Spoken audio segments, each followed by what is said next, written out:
齐主任，结果出来了。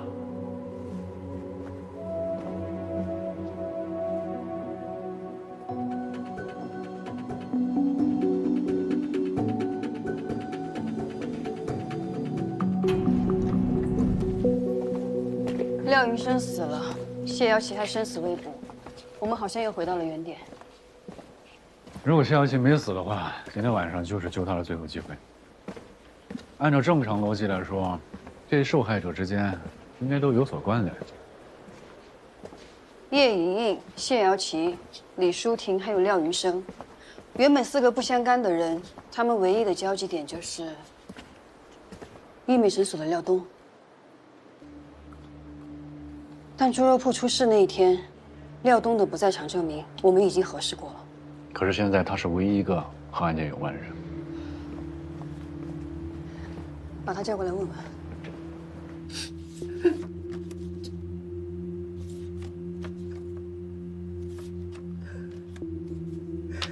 这孩子打小就可怜，从小没了爹妈，是我妈把他拉扯大。可现在这样，我怎么跟老太太交代？他来合成之后交了什么朋友，和谁在一起？除了在学校，在外面都干些什么？你知道吗？ 不知道，云生这孩子从小就内向，不爱说话，害羞，也交不下什么朋友。平时到我店里，一天也说不上3句话。你知道这3个女孩，还有你侄子，都怎么认识的吗？是，也不是。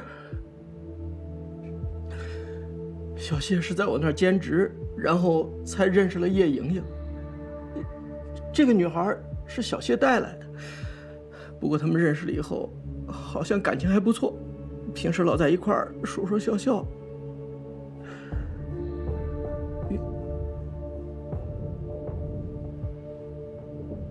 有什么你就说，把你知道的、想到的，一字不漏的告诉我们，这样才可以帮助我们找到杀害你侄子的凶手。 云生呢，只有放假的时候，还有我给他打电话的时候，他才过来。不过，我觉得他好像挺喜欢小谢，我好几次看见他偷偷的在看人家姑娘。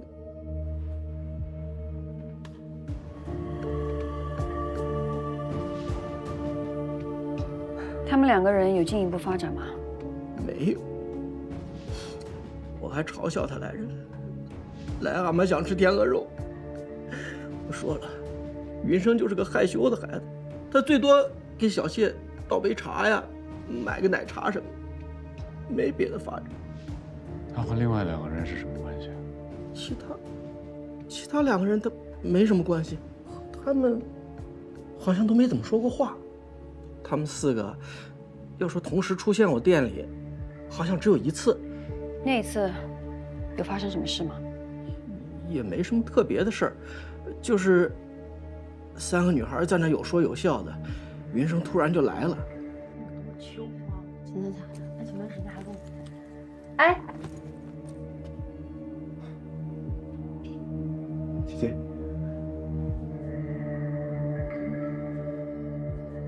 他设计推荐的这个东西很好用，你把人当很多。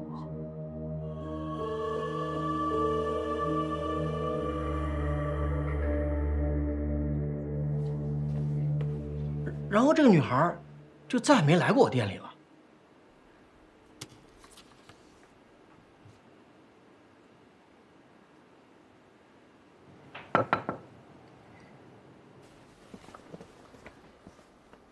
这是廖云生的尸检报告，我们都被误导了。廖云生才是第一名受害者。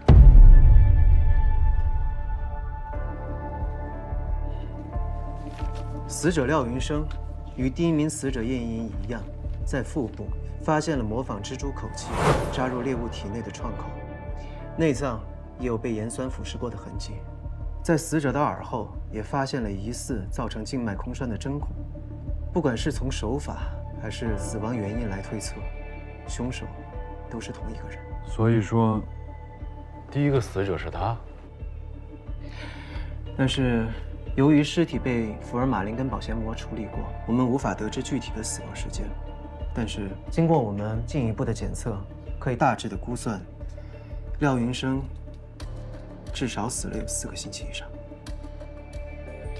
如果按照之前齐法医说的犯案周期是13天来推算，那叶莹莹就是在他之后被杀的。现在13天这个杀人周期已经不准确了。根据李淑婷的说法，凶手提前杀了谢瑶琪，而且绑架李淑婷的时间也提前了。这到底为什么？廖云生尸体被发现的那个604房间，还有那个菜棚，小苏那边有什么新发现吗？604房间是廖云生在兽医系的同学陈华的家。陈华长期在国外，所以那个房子就让廖云生帮他看着。我们在604房间发现的一些指纹已经在做匹配了，结果很快就会出来。而那个菜棚，它的主人是附近村民赵四的。赵四1个月前在家里修房顶的时候不慎摔伤，所以在床上躺了1个多月，他根本不知道菜棚发生了什么情况。第一名死者廖云生尸体在604房间被发现，推测死亡时间在4个星期以上。在廖云生死后的大约4个星期，我们在北山山洞里发现了叶莹莹的尸体，也就是第2名受害者。按照日历标注，凶手应该是在8月14日杀害叶莹莹。在叶莹莹死后的第3天，谢瑶琪被绑。目前我们还无法确认她是否还活着。这本身是谢瑶琪，她不会把所有的受害者都画下来吧？第4名受害者李淑婷，在一个废弃工厂获救，凶手逃逸。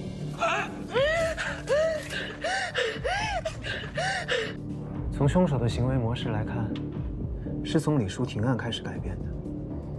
不仅仅是犯罪的周期产生了改变，就连作案地点以及作案逻辑都有所不同。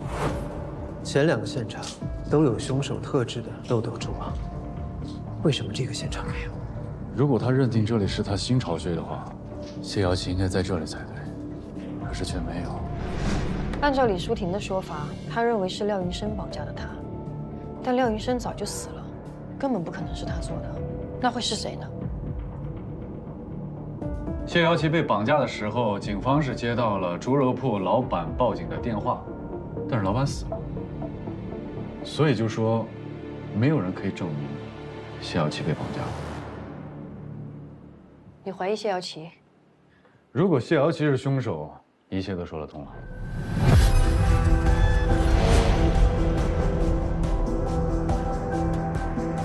要这么说，那谢瑶琪在猪肉铺留下的头发，就是故意误导我们的。从一开始，我们从派出所到达了现场，就已经进入了他的圈套。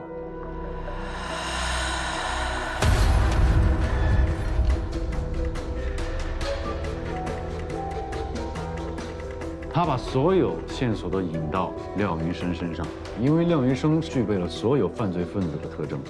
你看，一个可以接触到病瘤内脏的农大学生，他的舅舅廖东还是黑诊所的老板，所有受害者还都和诊所有关。按照李淑婷说的，谢瑶琪和廖云生他们是恋爱关系，那谢瑶琪就很有机会能够进入到大棚，栽赃给廖云生。琪琪。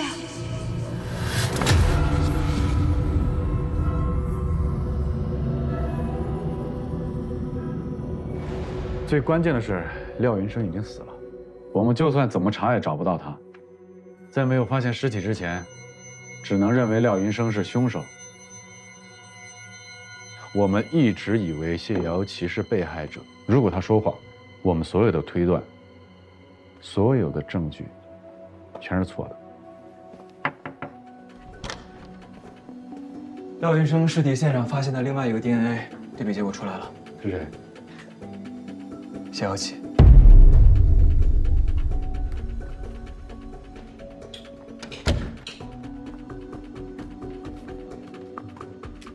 廖云生被杀的时候，谢瑶琪还没有失踪。根据李淑婷的描述的话，他们俩在谈恋爱，那么他的 DNA 出现在604，也不奇怪。谢瑶琪是凶手的可能性更高了。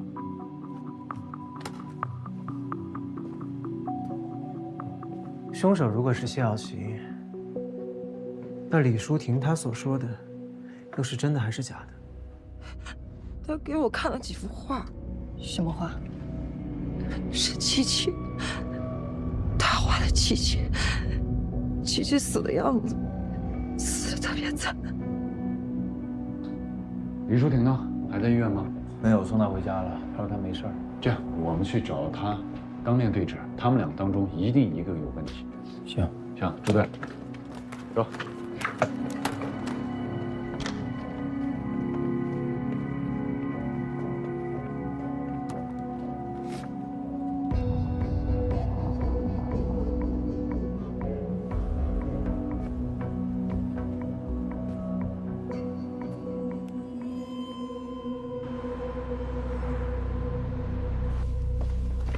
上次我就送她到楼下，她自己上来的。304。这个。李淑婷。李淑婷。李淑婷。李淑婷，凶手会不会又找上他？让开！找谁呀？啊，你好，我们找李淑婷。谁？李淑婷。谁？这个，你见过这个人吗？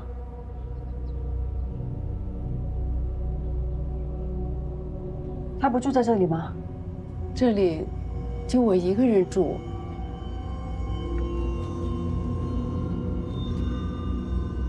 谢谢啊。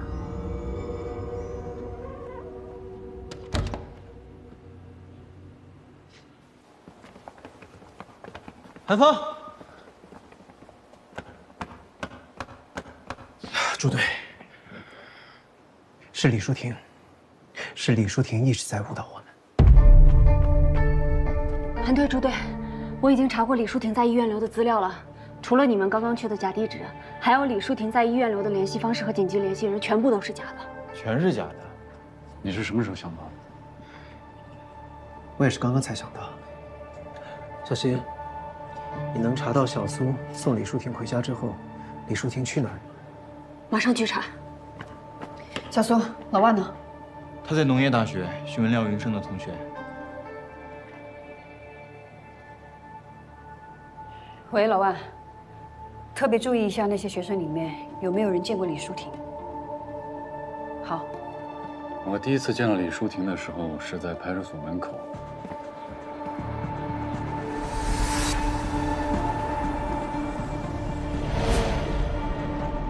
他本来打算要进去，可是他没有进，他还企图想说服我说是谢瑶琪只是失踪躲着他的父母。你刚才看到他爸妈了吧？农村人观念比较保守，这哪能接受自己女儿脸上一直动刀子啊？所以琪琪一直躲着他们俩，估计琪琪根本就没消失。我们找到了诊所的地址，他兼职的诊所在什么地方？就个名片。我们就是从名片上的黑诊所查到了廖云生。如果李淑婷真的是凶手的话，那么他从一开始给我们的线索是，就准备把一切都推给廖云生。这样你的推断就说得通了。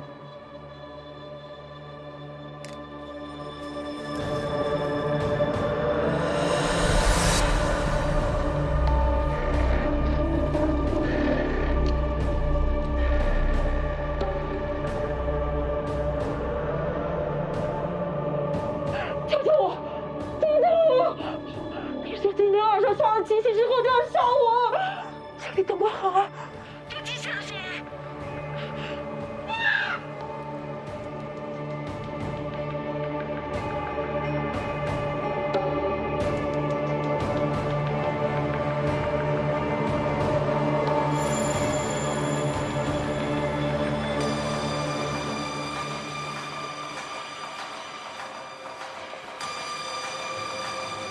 你们看这是不是廖女生啊？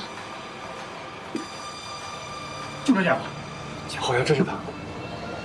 韩队，我在路口的监控摄像头里发现了一个拿着空饲养盒、身穿黑色帽衫 T 的可疑人，会不会是廖云生？这也解释了为什么一到李淑婷这儿，凶手就改变了自己的犯罪逻辑，因为这本来就是李淑婷自导自演的一出戏，为了掩饰她所做的一切。也就是说，13天的固定模式可能没有变，谢瑶琪可能还没死。那目前我们最关键的就是找到李淑婷，把谢瑶琪藏在哪。农学院的教授说过，牛结合并的实验流程以及实验用的病原体都是严格管理的，不是什么人都可以轻易接触到的。我们已经清查过所有参与实验的同学，里面没有李淑婷。我相信，李淑婷她一定跟这个实验课有关。嫌我选修课的学生太多了，我也只见过他们1次，实在记不住。要不这样，警察同志，学生点名这一块一直是我助教做的。小芳，你来一下。哦，您好。你好，你看一下这个同学，你认识不？有点眼熟，这好像跟我们课上的一个同学有点像。那咱们有学生合影或者说课堂照片吗？哦，有的。第1节课我特意拍了几张，您看。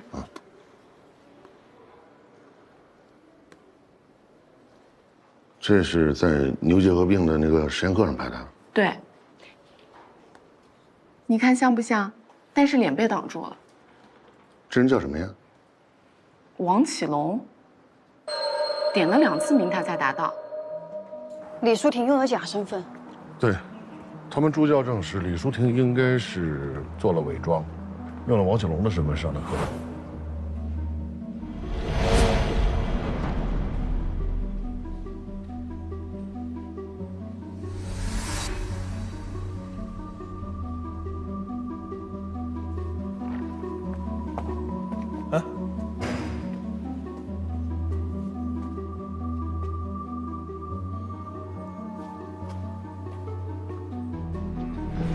所以廖云生是在课堂上认识的李淑婷，只不过他认识的是伪装后的她。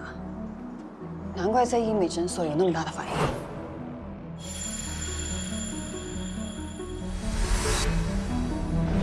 就这件101。谢谢。好。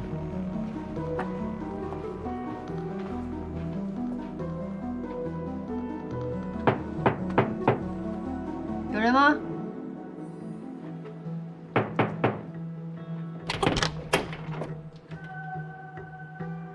有谁啊？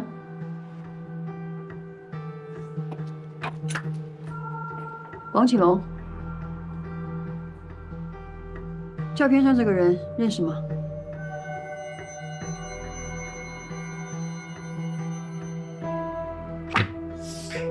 照片上哪个人是你？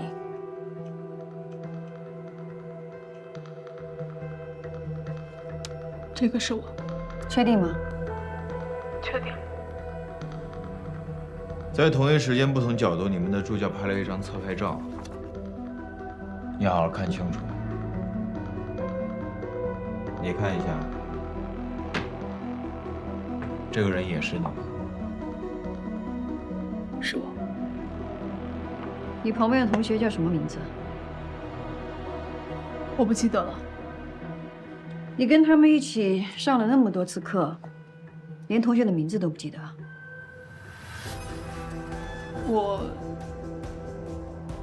我不太跟同学交流的。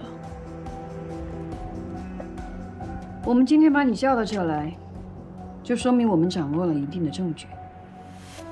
再问你最后一次，这个人是谁？他叫什么名字？淑婷是不是出了什么事儿了？她还好吗？这个人叫李淑婷，对吗？他为什么会利用你的名字出现在课堂上？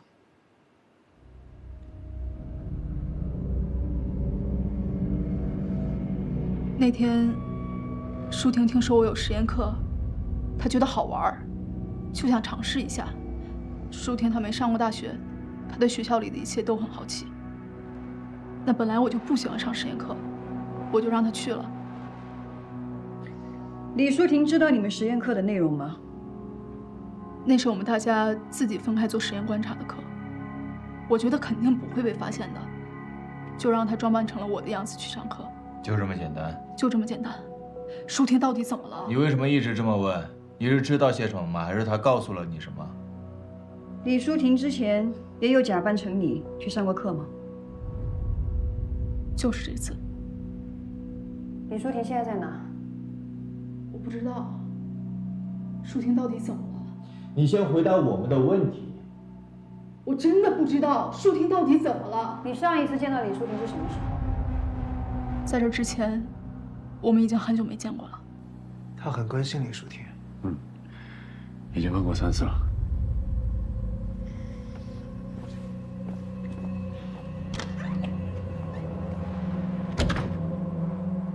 李淑婷养蜘蛛吗？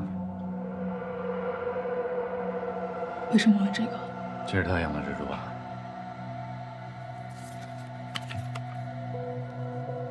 看得出来你很关心她，你一定也知道她心里有疾病吧？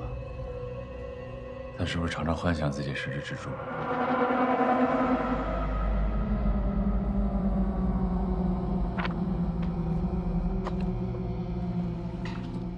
我们怀疑这2个人都是他杀的。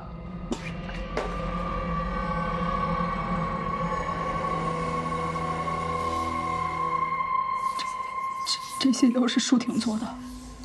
对。他杀人了。你是不是知道这事？他杀人了。对。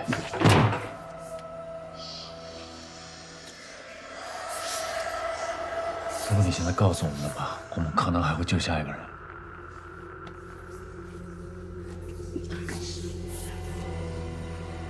如果你想救他的话，就把你知道的告诉我们。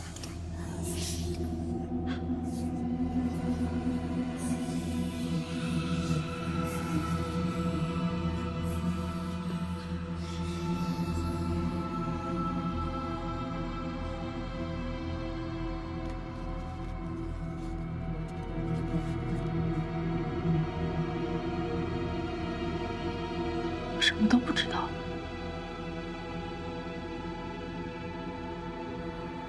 这家伙一定知道什么。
你这张脸真的很好看，不管怎么努都没办法像你这样。你知道我有多羡慕？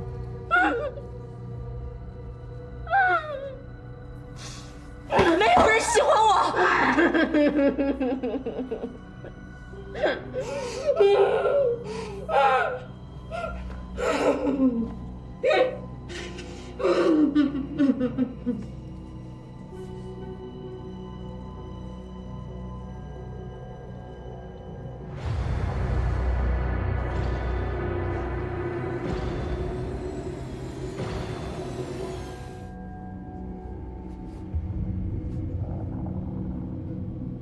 再怎么变漂亮，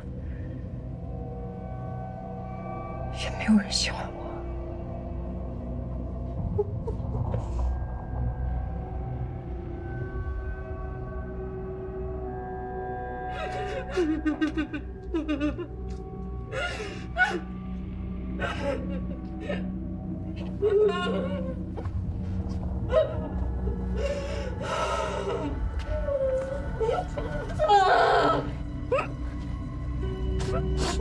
你跟叶莹莹不是一直说我长得丑很可怕吗？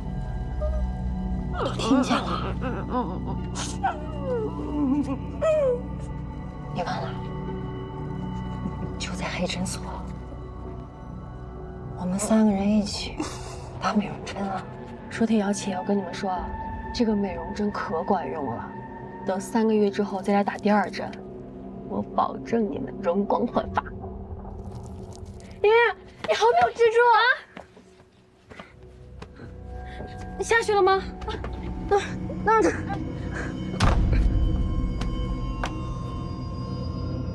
这丑八怪，可真恶心！我看见这黑乎乎毛茸茸的东西，我就饭都吃不下。真倒霉，今天一天好心情全让他毁了。蜘蛛这么丑，就不该存活在这个世界上，脏死了。舒婷，你不觉得恶心吗？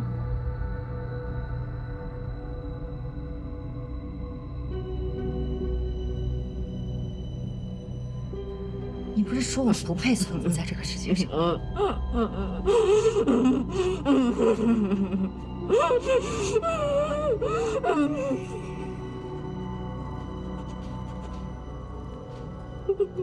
时间马上就要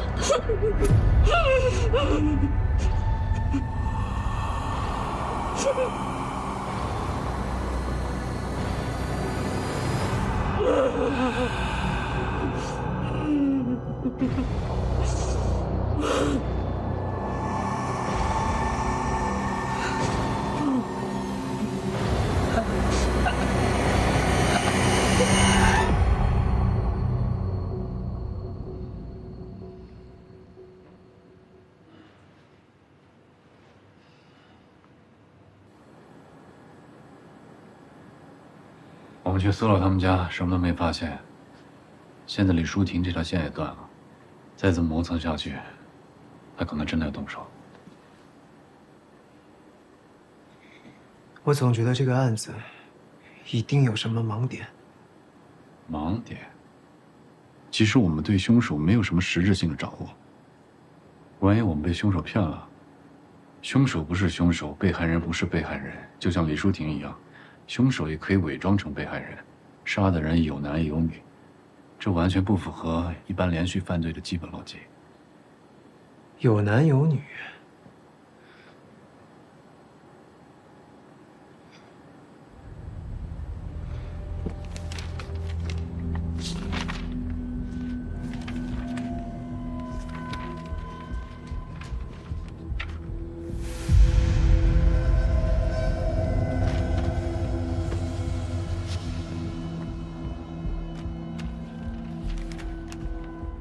怎么样？我们当时推导凶手杀人，不是为了捕食，而是为了生殖繁衍。但奇怪的是，叶莹莹并没有被性侵过的迹象。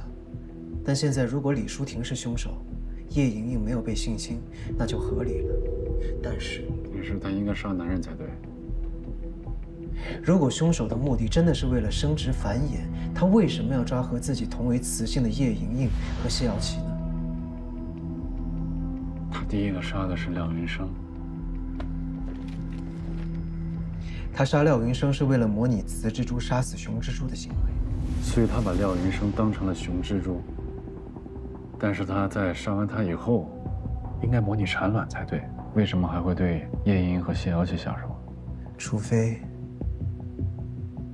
除非他根本就无法产卵。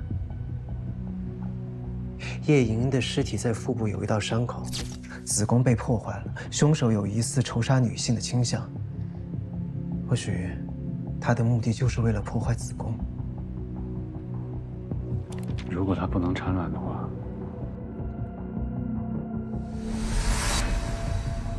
布洛芬、优思敏、盐酸氟西汀片、戊酸雌二醇片，这是我第一次见到李淑婷的时候，我看到她包里装的药。你以前当过禁毒警，药物的部分你应该知道一些。戊酸雌二醇片，女性服用是为了保养卵巢、促进生育，有的人还用来治疗月经不调。如果男性用，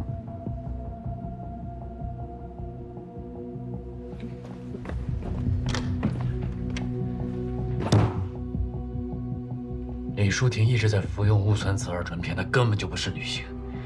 你现在还不知道这个事态的严重性。如果你再不说实话的话，你一辈子就完了。你知道什么就快说。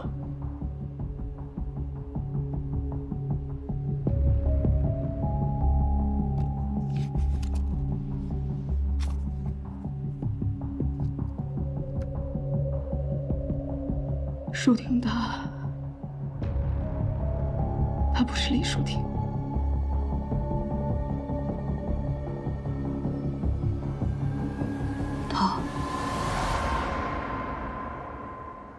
她本名叫李淑君。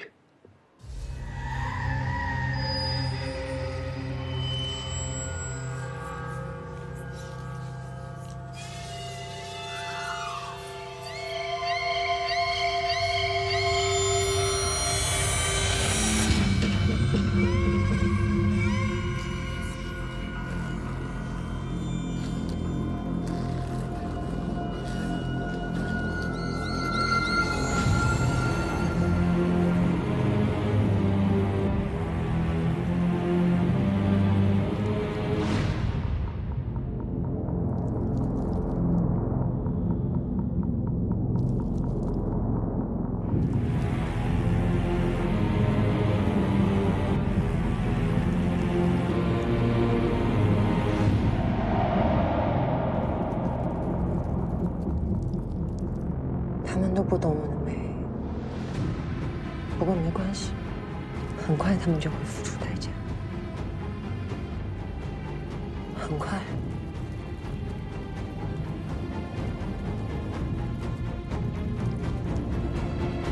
她是李淑君，我是王启龙。我们从这么大的时候就认识了，我们都是孤儿。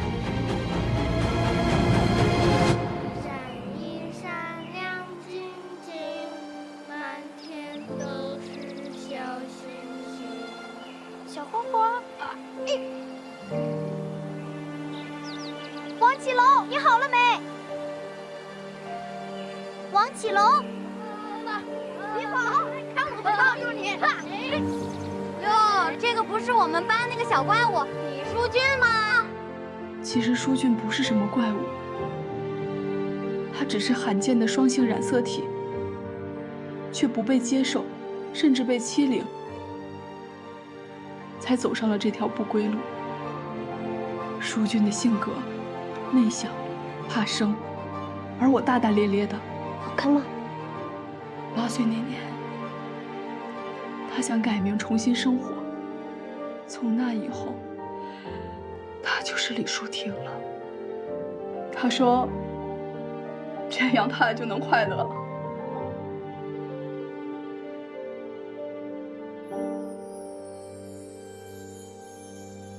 啊，小朋友，你们叫什么名字？我叫李淑婷。来，我们拍证件照。头再低一点点，往左边偏一点。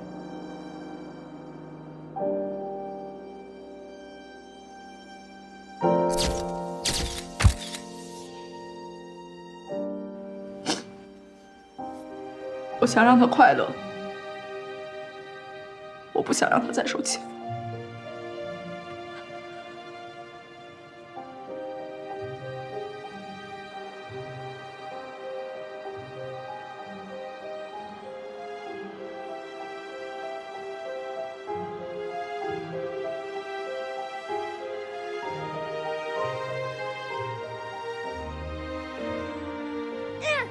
干嘛你？别推我！李书记，李书记，院长那边有人打起来了。哎呦！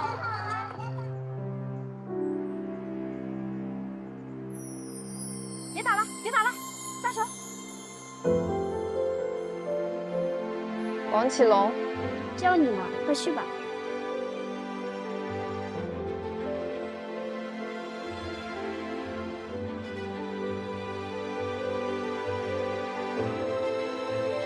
你叫什么名字？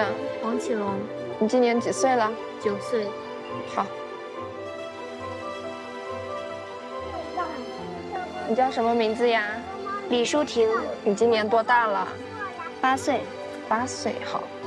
所以你就一直帮他隐瞒身份？是。他用新的身份离开了家乡，这里没有人认识我们，我们就是新的自己了。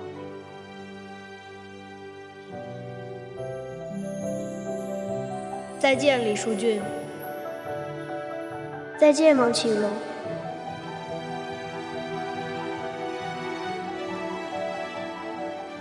警官，我求求你们了，你们能告诉我，舒婷到底怎么了？我不应该让她替我去上实验课的，不是我的错，都是我的错。你现在还有机会可以帮助他，你快告诉我们，他现在了。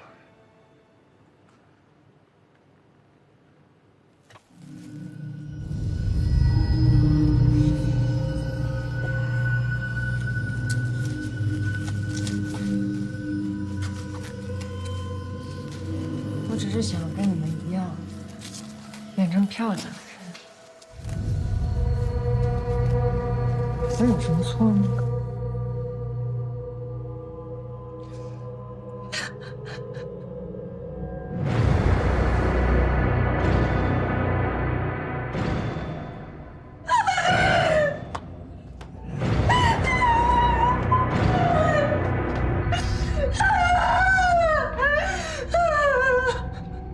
廖云生在学校遇见我之后，他觉得我是怪物，你们知道了也嫌弃我。我在学校厕所看见他了，鬼鬼祟祟的，不知道在干什么。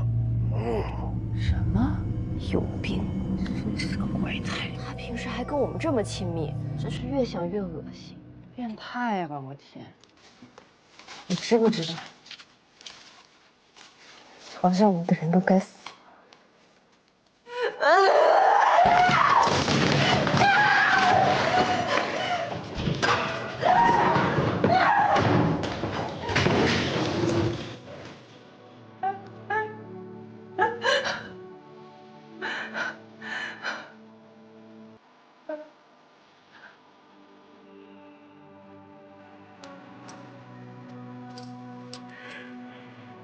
你知道生命走到尽头是什么感觉吗？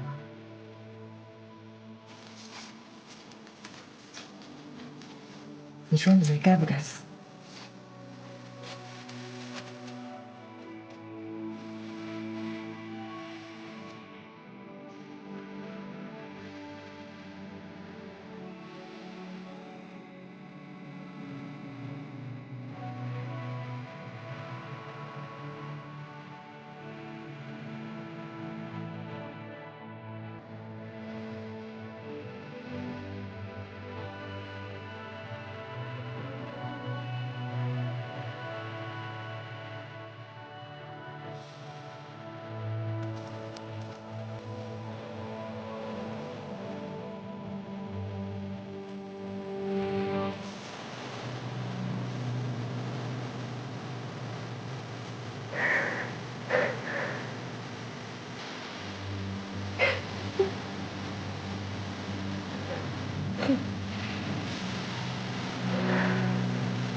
别怕，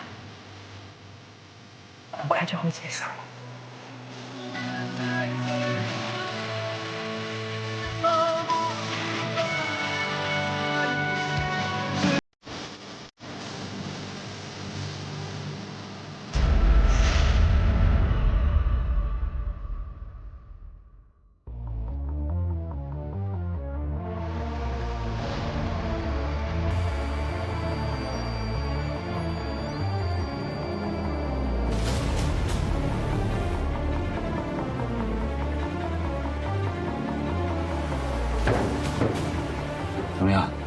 需要立刻解毒。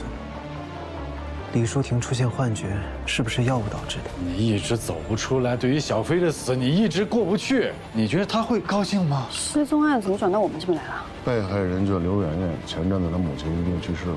我妈妈是被人杀的，我要去报仇。哎，你这好像是人的骨头。女性，年龄在45岁以上。有新情况，3个不同的地方都发现了人骨，